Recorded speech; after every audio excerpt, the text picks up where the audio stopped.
MT25 korang. Kalau untuk MT25 ni, body dia terlampau besar korang. Sebab dia 250cc. Takkanlah 250cc body nak kecil, betul tak? Mestilah kena body besar baru sedap bawa. Barulah orang cakap bila ride jauh tu tak goyang atas highway. So, untuk MT25 ni korang, body dia memang tak sesuai untuk awet-awet dekat luar sana tu. Contoh pendek macam Dania ni memang tak akan sampai MT25. Yang mana 160cm ke bawah tu memang tak akan sampai lah MT25 ni. Lepas tu kalau korang tengok MT25 ni, design dia memang cantik. Tak, memang laju. Tapi berat korang kalau korang nak bawa tu menyala.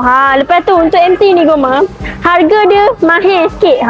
Sebab apa? Sebab dia 250cc. 250cc memang tak ada yang murah. Orang kabut MT25 ni memang maintenance tinggi gila-gila punya. Tapi yang mana T20 tu boleh lah pakai. Yang mana nak tahu lagi detail pasal MT25 boleh je komen dekat bawah. Sebelum tu follow Dania dulu. Apa-apa kita luncur.